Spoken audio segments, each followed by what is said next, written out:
What's going on, guys? It's now Sultan. This is Sultanic Thoughts. We got a plane above us. I wish I could be on that plane, but today I'm going to talk about using ChatGPT as a therapist and the biggest problem with it. A lot of people aren't picking up on what the problem is when they're using ChatGPT as a therapist. I personally play around with it. I've had some huge breakthroughs, to be honest. It's actually very, very useful. However, I have a theory, and it's that if you use ChatGPT as a therapist, it sort of cheerleads you. It starts to act as a yes man. And I'm pretty sure the people at OpenAI have kind of configured it that way because they don't want it getting too raw and hardcore on people and people, themselves, right? They don't want to do that. They don't. So they constantly have this thing where it's kind of like, coaching you and cheerleading you. And I have gotten around it. I had put a prompt. It says, I want you to act as $1,000 an hour therapist, right? That does not cut me slacks and tells me exactly how it is. And then when I run it, it gives me way different responses. It doesn't put the blame on others. It starts to really reflect it on me. And it's brutal. But then I notice two, three prompts later, two, three searches later, executions later, it goes back to being a yes man. And this is the problem. I'm seeing a lot of people online that are using it. They're starting to get a lot of confirmation bias on whatever it is they're talking to about. If they're sitting there and they're talking about their relationship, a lot of times it's going to go and,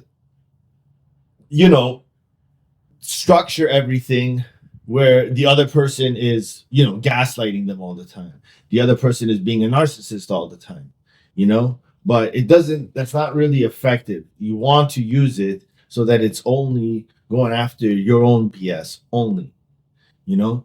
And a lot of people aren't doing it and they're kind of getting caught in their own echo chambers. And it's really dangerous. Uh, I highly recommend you guys play around with it though, because I have had some breakthroughs in myself, in some of my loops and my patterns. And it can be addictive, man. There's a lot of people out there that are just all day long, just, and you have to be careful with that too. Because I sort of used it with my breakup and I noticed that it was always, focused on their reaction and then hyping me up afterwards. And at first I was like, yeah, see, I'm not crazy, whatever, whatever. And then I started to ask it some really more detailed questions. And then I told it, listen, I don't want you to BS me. I want you to tell me how it is. What did you BS me about in this whole thread? And it said, oh, thanks for calling me out. Yeah, I have to say that I have not been 100% accountable towards your behavior as well. And then it gives me this huge list of things that it told me earlier, but now it's trying to, give me the raw uncut. So that's the tip. That's the video. I mean, it's a short video. I don't know what else to say. I could go on about my own experiences with ChatGPT and how I used it and what things I've uncovered, but I think that's better for another video. That's a longer video.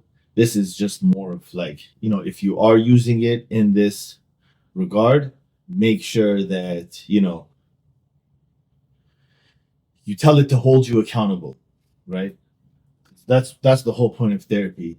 It's not about so much about others. It's about what is it that we're doing to create this event over and over. It's happening here, it's happening there, it's happening here, it's happening there, it's happening here.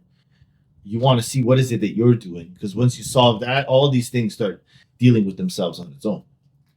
My biggest breakthrough, though, I have to say, came with, understanding the nervous system and understanding how important that is. I really, I've been doing a lot of, since I was like 18, playing with the law of attraction, seeing a lot of good results, and then finding it not working, and then finding it, working at other times, and then other times it's not working, finding it to be inconsistent. But I really understand now that you have to get your body in a calm place. Your nervous system has to be relaxed. Either you're going to relax it with, physical activities to actually get it out of your system, or you're going to do the inner work and just cut it from the root. And when your nervous system is able to really, really relax, you start to see things happening. The synchronicities start happening. I'm starting to see a lot of synchronicities. The things that I want, they're not really happening right now, but they're starting to.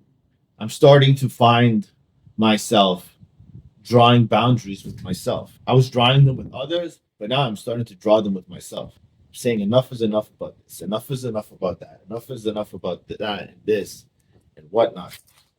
And this is going to be an ongoing thing because I know a lot of people are doing it as well.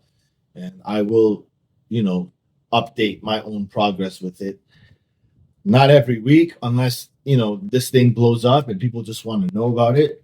But, I'll make a video bi-weekly probably. And I'll share what I've learned because I think a lot of people will relate to what I've learned. And yeah, that's it, bro. Now I'm Sultan. This is Sultanic Thoughts. Like, comment, hit the subscribe button, and share with your friends, bro. Peace out.